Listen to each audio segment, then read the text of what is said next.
He's Chris Sims, Pro Football Talk Live co-host, NBC Football Night in America analyst, former NFL quarterback. How vulnerable are the Chiefs this year?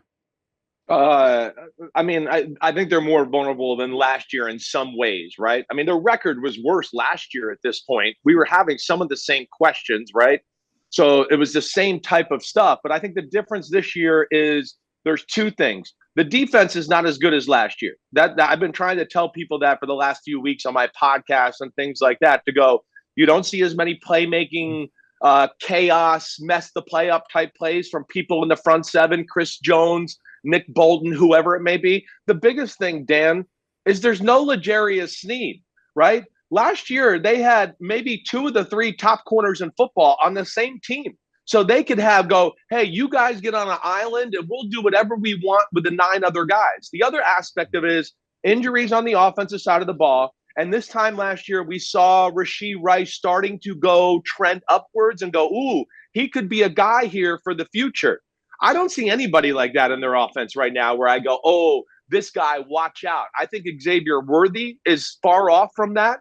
And really, Dan, 40 years of football intuition, I would go, there's no way they're going to go to the Super Bowl and win the Super Bowl this year, except the fact that they kind of did this last year. It had the horrible Christmas Day game. And it's the only thing that makes me hesitate saying it. But yeah, my overall body of football life wants to say, no, they're not going to do this, Dan. They are vulnerable, and I said this earlier in the show. They're vulnerable until the final 2 minutes when Mahomes has the ball, and then you're vulnerable. Well, they have a great clutch just about them. And because of their Super Bowl wins and so many other big wins, they just – what's pressure after you've won the Super Bowl the way they have a few times, right? Oh, no. It's regular season game number 11. Oh, no, we're down to Carolina. Ooh, that's pressure. So they're not going to buckle under any of that. And, yeah, right now they kind of play a brand of football. And I talked to other coaches in football about this. Just keep it close, and give 15 the ball late in the game, and you're going to lose. And that's what scares everybody in the NFL right now. Belichick was on the Manning cast, and he says so many things almost under his breath. He doesn't have any big proclamations, any big pronouncements. He's just talking about it. It's kind of meaningless to have a spy on Lamar Jackson because the spy is not as athletic as Lamar Jackson. So why bother? I mean, it's really simple when you think about it. We're going to spy him. Well, if the spy can't stop Lamar Jackson, why have a spy on Lamar Jackson? Right. Well, you got to have the right personnel. Now, I'll say to Bill Belichick and counterpoint that, right? We just saw the week before Lamar Jackson, he couldn't scramble or run or do anything against the Pittsburgh Steelers. He had a few design quarterback runs off the edge where he got some yardage, certainly, but he couldn't leave the pocket and make those magic Lamar plays. Why was that? One, they know how to play him and rush him. But two, to Belichick's point, they have a guy in Patrick Queen who is really fast and explosive I'm going to kind of spy him. And as soon as Lamar gets out of the pocket, I'm going to be all over him, and he's not going to buy 5 more seconds throwing the football. So, yeah, you're going to have special personnel for the most part. But more times than not, yeah, a lot of teams aren't going to have that guy. And you got to just have guys underneath coverage that have eyes on them so they can rally and tackle and get to him. Feels like Jim Harbaugh needs a couple of years to bring what he wants to bring to the Chargers. You're seeing it. It's the embryonic stages. But it's almost as if they feel like they've overachieved a little bit, in my opinion, because, now my expectations weren't great this year just because I didn't think they had the weapons, and I think he wants to have that Michigan feel to the Chargers. But right. What is your takeaway from what you've seen with the Chargers? I like the Chargers. I do. In fact, I really enjoy watching their style of football play. But I think you kind of hit on it. They're old school, and we're seeing this right now. The new thing in the NFL is run the ball and play action. That's the best offenses are doing that. It's the death of the spread and all that. So yes, he's bringing that there. I like everything about them. They're physical. They're tough. They got a lot of the right pieces. They're just missing what I always call sizzle. Right? The meat and potatoes are there, but they need a few more difference makers. Like you said, another splash receiver to go along the group. They're going to need to get a running back that's big time if they want to play that style.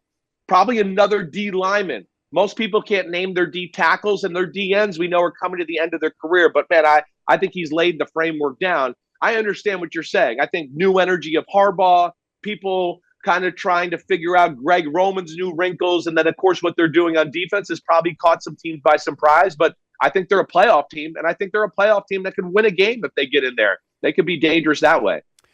Harbaugh reminds me of Ted Lasso. Like he's goofy. Ted Lasso is a created character. Harbaugh is not a character that's created. That's just Harbaugh. It is. He's crazy in a good way. He is, and like he's all about football. His social skills are different, definitely.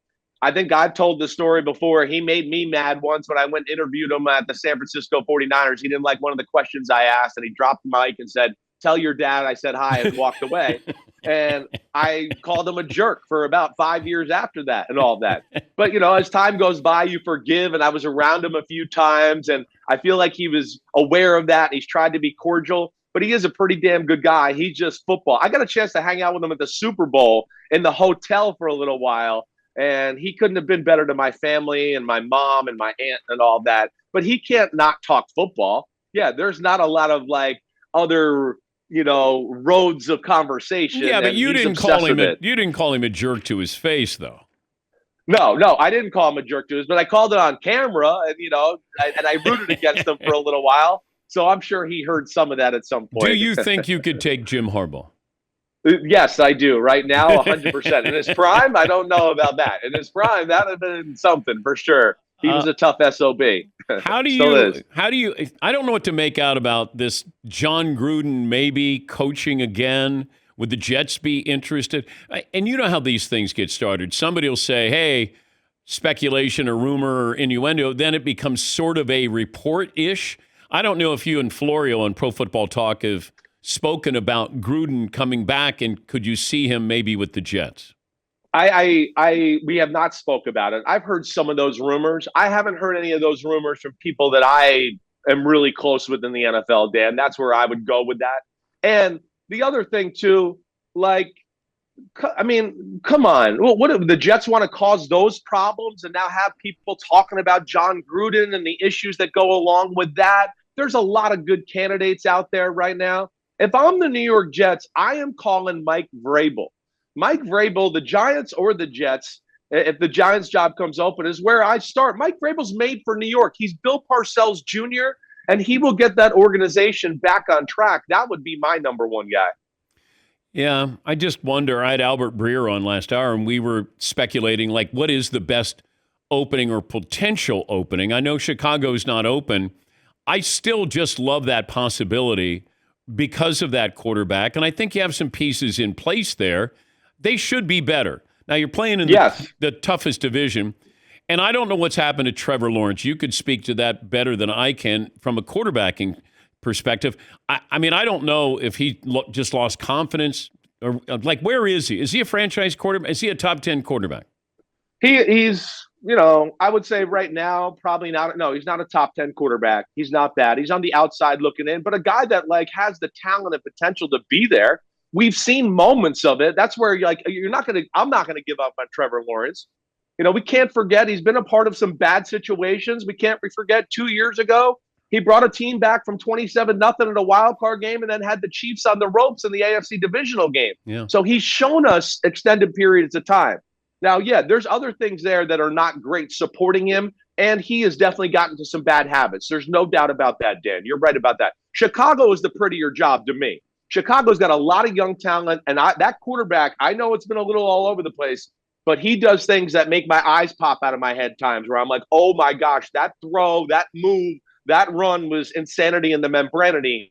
That would be the job I'd want. And if I was Ben Johnson, I'd be looking at Chicago hard. He's Chris Sims, Pro Football Talk Live co-host and contributor to Football Night in America. Give me this scenario how Saquon can win the MVP. Well, he does what he did the other night 3 more times. Is that good enough for you? I mean, he's a freak show. This is why football's so brutal. Saquon Barkley's a first ballot Hall of Famer type talent, and he's been on a crap team his whole career, and he's never gotten to show what he can really do. And now he's with a team that can show us all, and he's special. He continues to do that. He flirts with 2,000 right? The Eagles are the number 1 seed. Lamar's the guy right now to me, but Saquon and Josh Allen are not far behind. Yeah, I've been on the Josh Allen bandwagon for a while. And it almost feels like there's less pressure on him. Yeah. Because they don't have Stephon Diggs. They had all the injuries, defense, but he has played really, really well. It's just his season comes down to what happens against Kansas City. Lamar's season comes down to what happens against Kansas City. And I did bring this up earlier. Who has more pressure on them this year? If I said Patrick Mahomes three-peat, Kyle Shanahan winning a Super Bowl, or Lamar Jackson going to a Super Bowl? Yeah, I hear you there. I think it's Lamar. I do. I mean, I'm not trying to take away or take off the pressure of the other two guys, but to me, Lamar and Josh Allen, I think those two guys have more pressure on them than anybody in football. Josh Allen, as you said it first off, is a freak show. He's one of the greatest quarterbacks we've ever seen in our lives. The team now is finally there. Like, this is different. Let me just say, when they play Kansas City next time, I'm a betting man, I'm going to take Buffalo. I will. Buffalo is a different team than the years past. Their O-line gives Kansas City issues. They got enough heat at receiver now to where, you want to play man-to-man, watch out. And the defense has some size. Lamar, you're right about that. I mean, of course he's got pressure there. He's got, 2 playoff wins in his career? And we're talking about one of the most talented guys ever. So I think it's those two guys that have the most pressure. They've been playing phenomenal football, that's for sure. Great to talk to you as always. Thanks for joining us. Happy Thanksgiving to you and the family. And thanks, Dan. Next time you stop in at your local dispensary, if you want to stop into the studio, we'd love to have you. All right. Well, I'll let you know. The dispensary moved closer to me, so I don't go up that way as much anymore. So sorry about that, but happy Thanksgiving. Wait, to all you guys. So you're such a good customer, the dispensary moved closer to you? I hope that's why they did it. They were probably like, damn, this guy spends so much money. Let's open up a store there. Does your dad go to the dispensary? No, he does not. He makes fun of me for going to the dispensary so much. Does he understand it? He does. He does understand it. Okay. Totally. I mean, yes, he's my dad, so of course he understands it. Thank you, bud. All right, man. Be good. That's Chris Sims, Pro Football Talk Live co-host and Football Night in America.